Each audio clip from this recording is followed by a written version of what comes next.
노후 파산자의 70% 이상이 가족 결정에서 시작된다고 합니다. 저도 그중 하나였습니다. 사위의 보증으로 재산 80%를 잃고 두 아들과도 멀어졌죠. 그런데 단 한 통의 전화가 제 인생을 되돌렸습니다. 오늘 제가 어떻게 존엄을 지키고 관계를 회복했는지 끝까지 들으시면 분명 도움 되실 겁니다. 나는 1959년생 정만수입니다. 익산 외곽 15평짜리 정비소를 32년 운영했어요.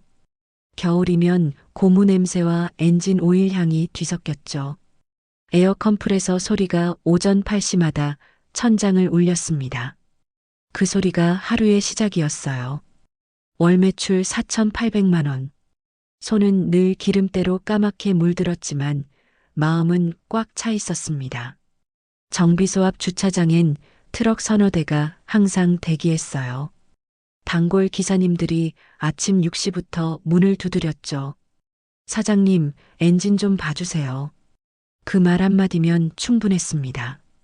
손만 까맣게 물들면 통장은 채워졌거든요. 겨울엔 장갑을 껴도 손가락 끝이 시렸어요. 하지만 신기하게도 일할 땐 추위를 몰랐습니다. 아침 7시 반이면 김이 모락모락 나는 커피 한 잔을 들고 정비소 입구에 섰어요. 지나가는 차들을 보면서 생각했죠. 저 차들이 다 내 손을 거쳐갔다고. 32년 동안 손본 차가 몇 대나 될까요? 계산해 보니 대략 8,000대가 넘었습니다. 한 대 한 대가 다 기억에 남아요. 특히 처음 시작했던 1991년 봄, 첫 손님이었던 포터 1톤 트럭. 브레이크 패드 교체였는데 손이 떨려서 1시간이나 걸렸습니다. 직원은 3명이었어요. 막내 승현이는 23세 들어와서 11해를 함께했죠. 그 녀석이 제일 손재주가 좋았습니다. 타이어 교체 10분이면 끝냈어요. 점심시간이면 근처 국밥집에서 같이 밥 먹고 돌아왔죠. 그때가 제일 행복했던 것 같아요. 기름때 묻은 손으로 국물 떠먹으면서 농담 주고받던 시간들. 저녁 6시면 셔터를 내렸습니다. 정비소 불이 꺼지고 집으로 가는 길. 20분 거리였어요. 현관문을 열면 아내가 저녁을 차려놓고 기다렸죠. 오늘 장사 잘 됐어요? 그 질문에 그럭저럭이라고 답하면서도 속으론 뿌듯했습니다. 통장엔 매달 꼬박꼬박 돈이 들어왔거든요. 큰딸 대학 등록금, 아들 둘 학원비 다 감당할 수 있었어요. 32년이라는 시간이 쌓이면서 정비소도 조금씩 달라졌습니다. 처음엔 송공구만 가득했는데 나중엔 전동 임팩트 렌치며 진단기까지 갖췄죠. 월 매출도 처음 180만 원에서 시작해 4,800만 원까지 올라갔어요. 그 숫자가 자랑스러웠습니다. 내 손으로 이뤄낸 성과니까요. 그때까진 몰랐어요. 신뢰라는 게 때론 가장 가까운 곳에서 무너진다는 걸. 32년 쌓아온 것들이 단 한 장의 서류로 무너질 수 있다는 것도 몰랐죠. 겨울 정비소의 따뜻한 기억은 곧 차가운 현실 앞에 서게 됩니다. 큰딸 남편이 찾아온 건 2016년 봄이었어요. 아버님, 확실한 아이템이 있습니다. 그 말에 귀가 솔깃했죠. 사위는 수입가전 사업을 시작한다고 했습니다. 1년만 보증 좀 서주시면 됩니다. 절대 피해 안 드려요. 딸이 옆에서 아빠 믿어줘라고 했어요. 그 눈빛을 어떻게 뿌리치겠습니까? 서류에 도장 찍는데 7분도 안 걸렸습니다. 중요한 부분은 읽어보지도 않았어요. 가족인데 뭘 그렇게 따지겠냐는 생각이었죠. 사위가 고맙다며 허리를 숙였어요. 그날 저녁 딸에게서 문자가 왔습니다. 아빠 고마워. 우리 꼭 잘 될게. 그 문자를 보면서 뿌듯했어요. 내가 딸의 미래를 도운 것 같았으니까요. 6개월이 지났습니다. 전화벨이 울리기 시작했어요. 처음엔 하루 한두 통이었죠. 정만수 씨 대출 연체되었습니다. 사위에게 전화했어요. 요즘 좀 어려워서요. 조금만 기다려주세요. 그 말을 믿었습니다. 사업 초반엔 다들 힘들다고 하잖아요. 그런데 전화가 점점 늘어났어요. 하루 5통, 10통, 15통. 아침에 눈 뜨면 부재중 전화가 10개씩 찍혀 있었죠. 정비소에서 일하는 중에도 전화가 왔어요. 손님 차 정비하다 말고 밖에 나가 전화 받았습니다. 독촉장 받으셨죠? 지금 당장 갚지 않으면 법적 조치 들어갑니다. 직원들 눈치가 보이기 시작했어요. 승현이가 조심스럽게 물었죠. 사장님, 무슨 일 있으세요? 아니야, 아무것도 아니야. 거짓말이었습니다. 밤에 잠이 안 왔어요. 천장만 바라보다 새벽 4시가 되곤 했죠. 은행에서 통보가 왔습니다. 집을 담보로 잡히게 됐어요. 2억 8천만 원짜리 집. 32년 동안 모아서 산 집이었습니다. 아내가 울었어요. 어떻게 이럴 수가 있어요? 나도 답이 없었죠. 사위는 전화를 받지 않았어요. 딸에게 연락했더니 지금 힘들어서 통화 못해라는 문자만 왔습니다. 결국 집을 팔았어요. 그 돈으로 빚을 갚았죠. 남은 건 5천만 원. 재산의 80%가 증발한 겁니다. 정비소도 정리해야 했어요. 월세를 감당할 수 없었거든요. 직원들에게 사정을 얘기하고 가게를 닫았습니다. 승현이가 눈물을 글썽이며 사장님, 저희는 괜찮아요라고 했어요. 그 말이 오히려 더 가슴 아팠죠. 가게 셔터를 내리던 날이 7월 오후였어요. 아스팔트가 38도였습니다. 뜨거운 햇볕 아래서 마지막으로 셔터를 내렸죠. 철컥 소리가 유난히 크게 들렸어요. 32년의 시간이 그렇게 끝났습니다. 내 체온은 아스팔트보다 더 뜨거웠어요. 분노와 후회로 온몸이 달아올랐죠. 그날 이후 사위와는 연락이 끊겼습니다. 딸도 멀어졌어요. 가족이라는 이름으로 시작된 신뢰가 가족이라는 이름으로 무너졌습니다. 전화기에서 뚝 끊기는 소리가 잦아졌어요. 두 아들에게 전화하면 아버지, 지금 회의 중이에요라는 말만 돌아왔죠. 큰아들은 서울에서 회사를 다녔습니다. 작은아들은 대전에서 자영업을 했어요. 둘 다 바쁜 건 알았지만 그래도 섭섭했어요. 어느 날 큰아들이 조심스럽게 말했습니다. 아버지, 당분간 연락 줄이면 안 될까요? 저희도 힘들어요. 그 말에 할 말이 없었죠. 내가 먼저 전화해서 돈 얘기를 꺼냈거든요. 큰아들아, 아버지가 지금 좀 어려워서 말인데. 그럴 때마다 아들은 한숨을 쉬었어요. 그 한숨 소리가 전화기 너머로 또렷하게 들렸습니다. 작은아들도 마찬가지였어요. 아버지, 제가 지금 가게 운영도 빠듯해요. 도와드릴 형편이 안 돼요. 화를 낼 수도 없었죠. 애들 말이 맞으니까요. 나 때문에 애들까지 힘들게 하고 싶지 않았어요. 그래서 더 이상 전화하지 않겠다고 다짐했습니다.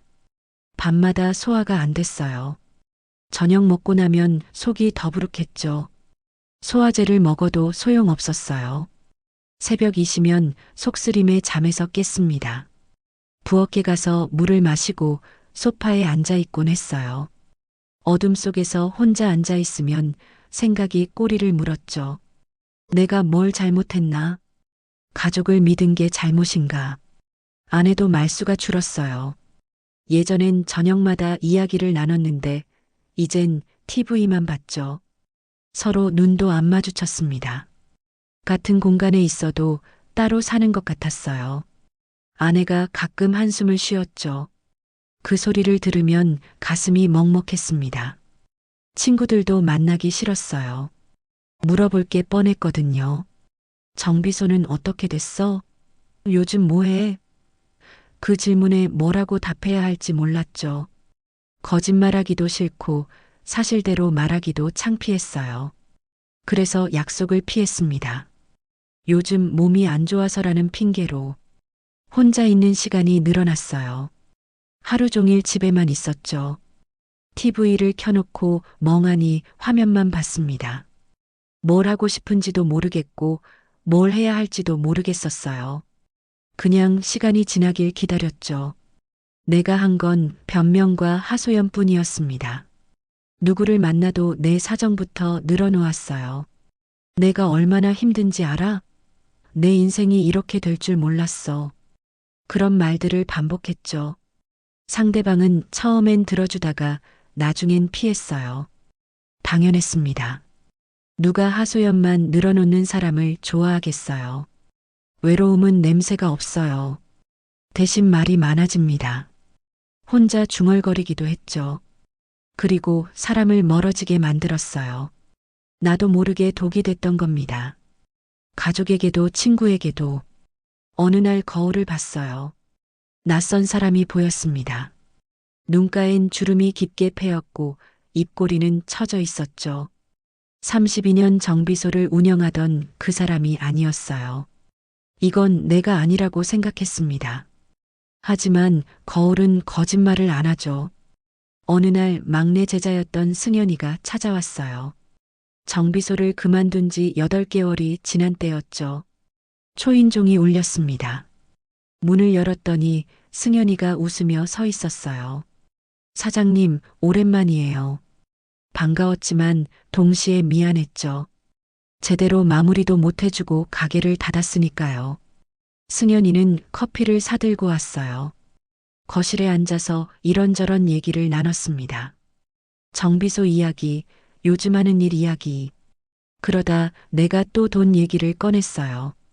승연아, 사실 나 지금 통장에 5천만 원밖에 없어. 이걸로 얼마나 버틸 수 있을까? 그때 승연이가 말을 끊었습니다. 사부님, 대출 얘기 말고 오늘 산책 가요. 그 말이 이상하게 마음에 와닿았어요.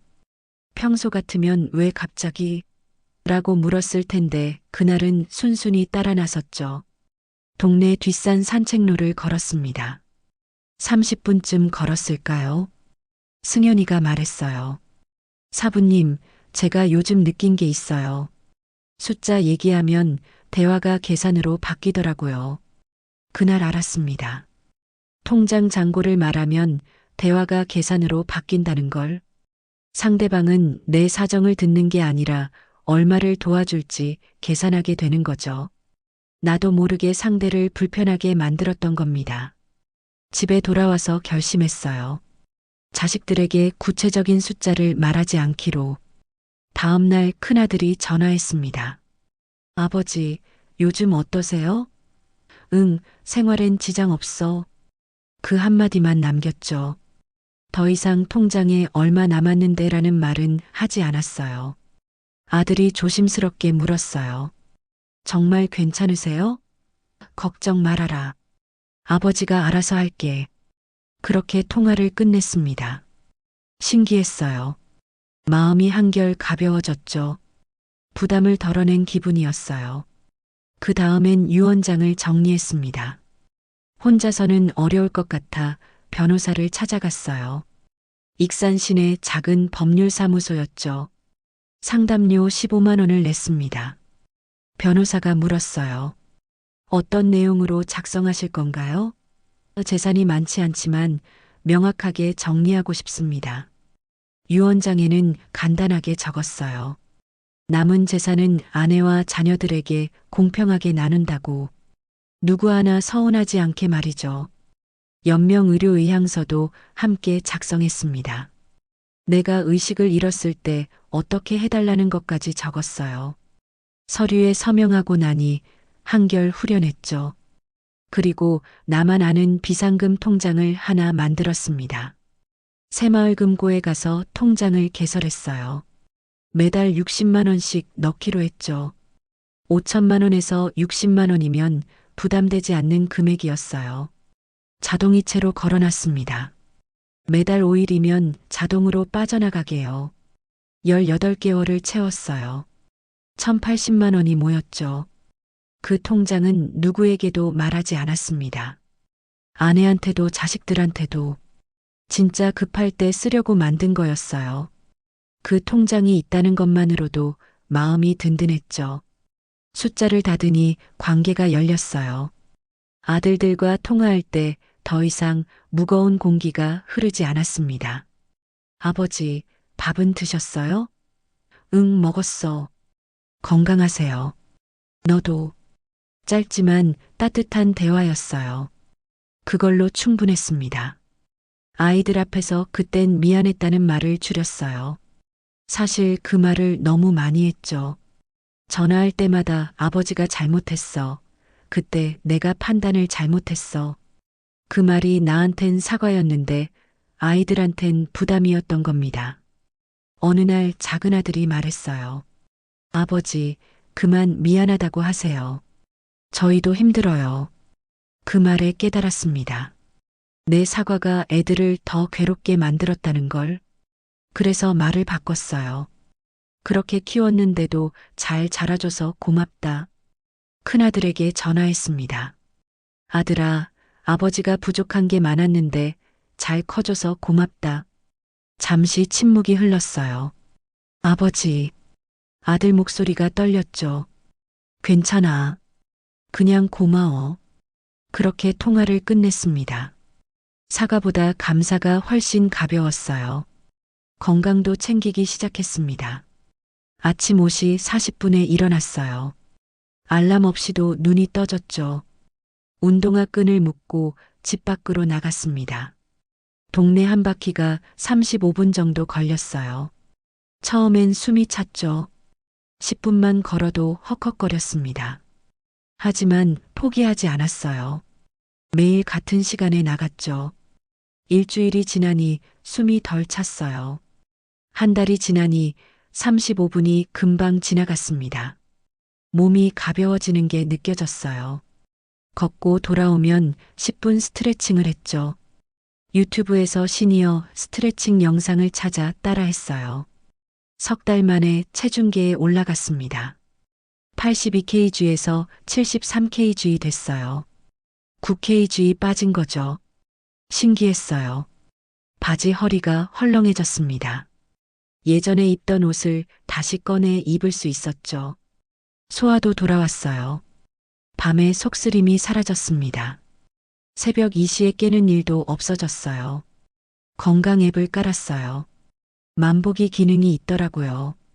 하루 7,000보가 찍혔습니다. 처음엔 5,000보도 안 됐는데 점점 늘어난 거죠. 그 숫자를 보면 뿌듯했어요. 내가 이만큼 걸었구나 싶어서. 말도 짧아졌습니다. 예전엔 통화할 때 이것저것 많이 물었어요. 요즘 일은 어때? 회사는 괜찮아? 힘든 건 없어?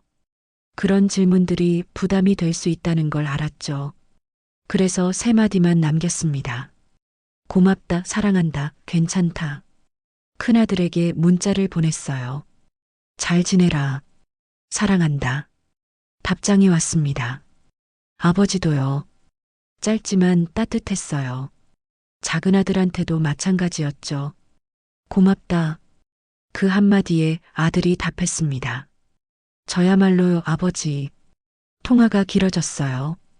예전엔 3분도 안 돼서 끝났는데 이젠 10분씩 통화했죠. 신기하게도 내가 말을 줄이니 아이들이 말을 많이 했습니다. 요즘 무슨 일이 있는지, 회사에서 어떤 프로젝트를 하는지 얘기해 줬어요. 나는 그냥 들었어요. 그랬구나, 잘했네, 고생 많아, 같은 짧은 맞장구만 쳤죠. 그게 더 좋았습니다. 아이들은 충고가 아니라 공감이 필요했던 거예요. 내가 뭘 가르치려 하지 않고 그냥 들어주니까 더 많이 얘기하더라고요.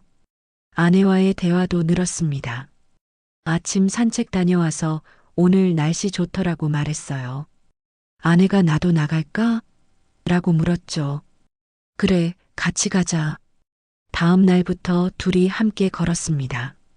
35분 코스를 나란히 걸으면서 이런저런 얘기를 나눴어요. 예전처럼 무겁지 않았죠. 후회를 내려놓으니 감사가 보였습니다. 건강을 챙기니 마음도 가벼워졌어요. 말을 줄이니 관계가 깊어졌죠. 이게 두 번째 내려놓기였습니다. 검진을 받으러 갔어요. 동네 보건소에서 무료 건강검진을 해준다고 해서요. 혈압을 재고 혈액 검사를 했죠. 일주일 후 결과가 나왔습니다. 고혈압 경계라고 하더라고요. 수축기 혈압이 140이었어요. 정상은 120 이하인데 말이죠. 의사 선생님이 말했습니다. 지금부터 관리하셔야 해요. 약 먹고 운동하시고 약 처방전을 받았어요. 하루 한 알씩 먹는 혈압약이었죠. 약국에서 약을 받아들고 집에 왔습니다. 손이 떨렸어요. 이제 나도 약 먹는 나이구나 싶었죠. 큰 병은 가족에게 알렸습니다. 큰아들에게 전화했어요. 아들아, 아버지가 검진 받았는데 고혈압 경계래. 약 먹기 시작했어. 걱정하지 마세요. 운동하시면 괜찮아질 거예요. 아들이 위로해줬죠. 작은 아들에게도 같은 얘기를 했습니다. 아버지, 건강 잘 챙기세요. 하지만 두려움은 공책에만 썼어요. 밤 11시쯤 되면 불안이 몰려왔습니다. 이대로 더 나빠지면 어떻게 하나? 뇌졸중이 오면 어떡하지? 그런 생각들이 꼬리를 물었죠. 잠이 안 올 때면 책상 서랍에서 공책을 꺼냈어요. 펜으로 10줄을 채웠습니다. 오늘 혈압이 145였다. 무섭다. 내가 쓰러지면 아내는 어떻게 하나. 아이들한테 짐이 될까봐 걱정이다. 약을 먹어도 효과가 있을까? 나이가 들수록 병은 늘어나는데 돈은 줄어든다. 그런 내용들을 적었어요. 다 쓰고 나면 공책을 덮었습니다. 덮는 순간 두려움도 함께 덮이는 기분이었어요. 글로 쓰니 머릿속에서 빙빙 도는 생각들이 멈췄죠. 신기했어요. 종이 위에 적으면 그 감정이 밖으로 나가는 것 같았습니다. 다음 날 아들에게는 밝은 얘기만 했어요. 아들아, 어제 해 뜨기 전에 속초 앞바다 걸었어. 바람이 시원하더라. 사실 그날 아침은 동네 뒷산을 걸었는데 말을 조금 보탰죠. 아들이 좋으시겠네요 라고 답했습니다. 밝은 대화였어요. 약은 꾸준히 먹었습니다. 매일 아침 8시에 한 알씩 알람을 맞춰놨어요. 약 먹는 걸 잊지 않으려고. 한 달 후 다시 혈압을 쟀더니 135로 내려갔어요. 두 달 후엔 128까지 떨어졌죠. 운동과 약 덕분이었습니다. 불안은 조용히 처리했어요. 공책에 쓰고 덮었습니다. 가족에게는 담대한 모습만 보여줬죠. 아버지 건강해. 걱정 말아라. 그 말이 거짓은 아니었어요. 약 먹고 운동하니까 실제로 좋아지고 있었으니까요. 덕분에 우리 대화엔 희망이 다시 들어왔습니다. 아이들이 물었어요. 아버지, 요즘 어떠세요? 좋아. 매일 걷는데 몸이 가벼워. 그 말이 진심이었죠. 실제로 계단 오를 때 숨이 덜 찼거든요. 공책은 두꺼워졌어요. 6개월 동안 60페이지를 채웠습니다. 그 안엔 내 두려움과 불안이 가득했죠. 하지만 그 감정들을 밖으로 꺼내지 않았어요. 가족에게 부담 주고 싶지 않았으니까요. 어느 날 공책을 다시 읽어봤습니다. 한 달 전에 쓴 글이었어요. 혈압 145 무섭다. 그런데 지금은 128이었죠. 좋아지고 있었어요. 공책에 적힌 두려움들이 하나씩 해결되고 있었습니다. 고통은 기록하고 담대함은 보여주기. 그게 세 번째 내려놓기였습니다. 가족에게 모든 걸 다 보여줄 필요는 없었어요. 불안은 나 혼자 감당하고 희망은 함께 나누면 됐죠. 승현이가 다시 찾아왔어요. 그때 내가 집에서 멍하니 TV만 보고 있었죠. 사부님, 같이 봉사 한번 해보시겠어요? 승현이가 물었습니다. 봉사? 네, 독거노인 급식 봉사예요. 옹기밥상이라고. 처음엔 거절하려 했어요. 나도 힘든데 무슨 봉사야. 그런데 승현이가 말했죠. 사부님, 남 도우면서 나도 살아나요. 저도 그랬어요.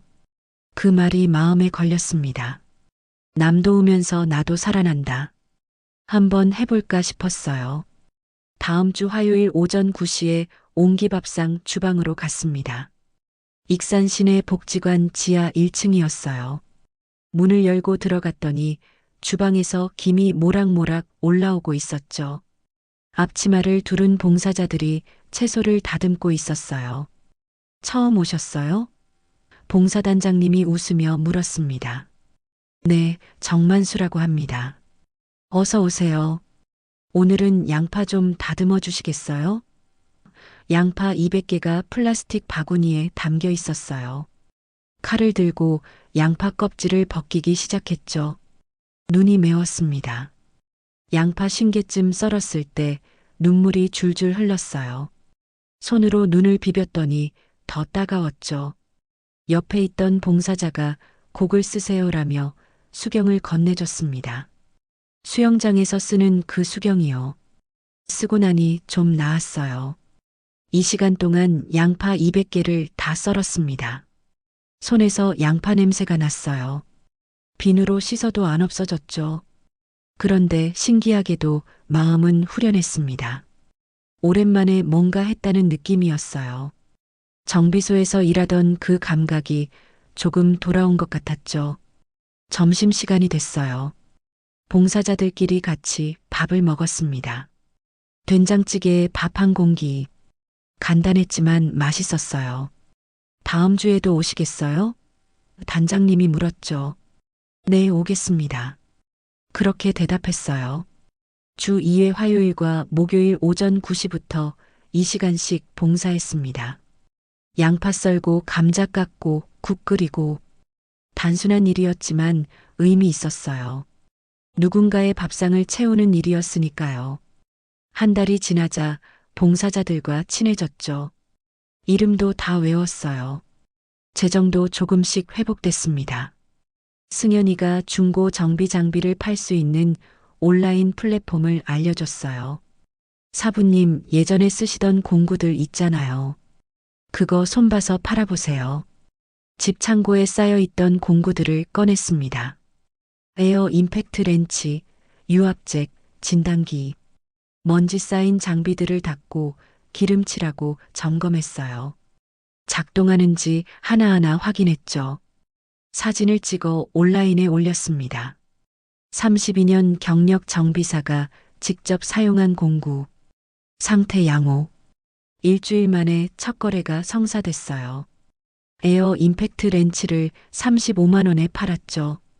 택배로 보내고 입금을 확인했습니다. 통장에 35만 원이 들어왔어요. 그 숫자를 보는데 가슴이 뛰었습니다. 내 손으로 번 돈이었으니까요. 그 다음 달엔 유압잭을 80만 원에 팔았어요. 진단기는 120만 원에 팔렸죠. 한 달에 평균 480만 원에서 520만 원 수입이 생겼습니다. 많은 돈은 아니었지만 충분했어요. 생활비는 나왔으니까요. 주머니가 아니라 자존감이 먼저 차올랐습니다. 내가 또 일할 수 있다는 게 기뻤어요. 손에 기름때가 다시 묻었죠. 공구를 닦고 손질하다 보면 손이 까맣게 물들었습니다. 그 모습이 반가웠어요. 이게 내 모습이구나 싶었죠. 옹기밥상 봉사를 하면서 사람들을 만나고 중고 장비를 팔면서 일하는 기쁨을 되찾았습니다. 재기가 시작된 거예요. 주머니보다 마음이 먼저 채워졌죠. 서울살이를 접었어요. 아니, 정확히는 익산을 떠나기로 했죠. 새로운 곳에서 새롭게 시작하고 싶었습니다. 속초로 가기로 했어요. 바다가 보고 싶었거든요. 온라인으로 원룸을 알아봤습니다. 월세 50만 원짜리 18평 원룸. 사진으로 봤을 때 마음에 들었어요. 창문으로 바다가 보였죠. 전화해서 계약했습니다. 다음 주에 들어갈게요. 짐을 쌌어요. 많지 않았죠. 옷 몇 벌과 이불 하나 그리고 공책.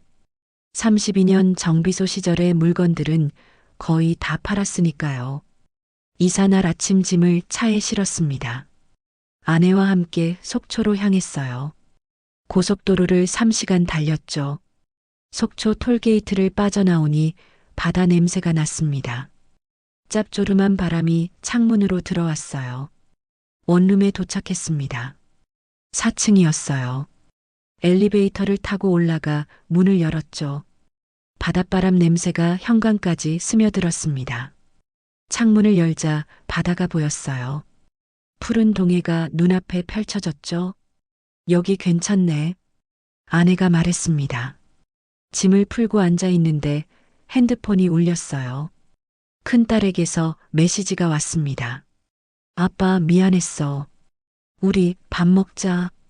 그 문자를 보는데 눈물이 났어요. 7년 만이었죠. 보증 서류에 도장 찍은 그날 이후로 딸과 제대로 된 대화를 나누지 못했거든요. 나는 숫자로 답하지 않았습니다. 그래, 언제 괜찮아? 일정만 물었어요.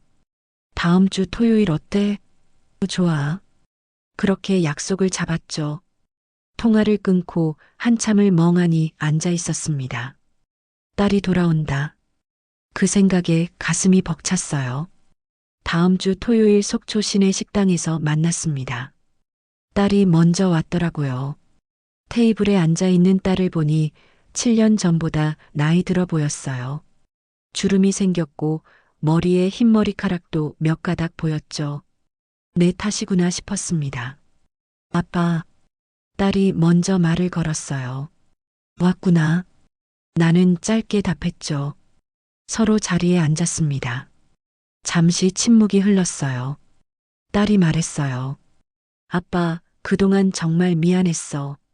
나 때문에. 됐어. 다 지난 일이야. 나는 딸의 선택을 평가하지 않았습니다. 사위가 어떻게 됐는지도 묻지 않았어요. 딸이 어떻게 지냈는지만 물었죠. 너는 괜찮았어? 힘들었어요. 하지만 이제 좀 나아졌어요. 딸이 눈물을 글썽였습니다. 밥이 나왔어요. 생선구이와 된장찌개. 같이 숟가락을 들었죠. 밥을 먹으면서 가벼운 얘기를 나눴습니다. 속초 바다 얘기, 요즘 날씨 얘기. 무겁지 않았어요. 서로를 평가하지 않았으니까요. 식사를 마치고 해변을 걸었습니다. 딸과 나란히 백사장을 걸었어요. 파도 소리가 들렸죠. 아빠, 여기 좋네요. 그래, 매일 이 바다를 보면서 살아. 딸이 내 팔을 잡았습니다. 7년 만에 느껴보는 딸의 온기였어요. 아빠, 앞으로 자주 올게요. 언제든 와. 그렇게 말하고 헤어졌습니다. 딸을 떠나보내고 원룸으로 돌아왔어요.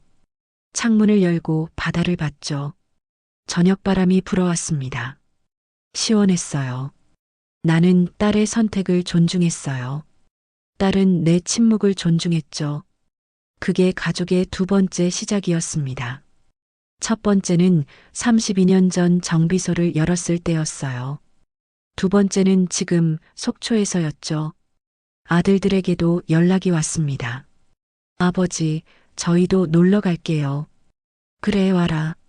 한 달 후 큰아들과 작은아들이 함께 왔어요. 셋이서 바닷가 횟집에서 밥을 먹었죠. 회를 먹으면서 웃었습니다. 오랜만이었어요. 가족이 함께 웃는 게. 그날 밤 아들들을 떠나보내고 원룸으로 돌아왔습니다. 아내가 말했어요. 당신 덕분이에요. 뭐가? 이렇게 다시 모일 수 있는 게. 아내가 내 손을 잡았죠. 손에서 온기가 느껴졌습니다. 속초의 저녁바람이 불어왔어요. 바다 냄새가 코끝에 맴돌았죠. 나는 창가에 서서 바다를 바라봤습니다. 파도가 밀려왔다 밀려갔어요. 인생도 그런 것 같았죠. 밀려갔다가 다시 돌아오는 것. 관계가 회복됐습니다. 숫자를 닫고 감사를 말하고 담대하게 살았더니 가족이 돌아왔어요. 이게 내 두 번째 인생의 시작이었습니다.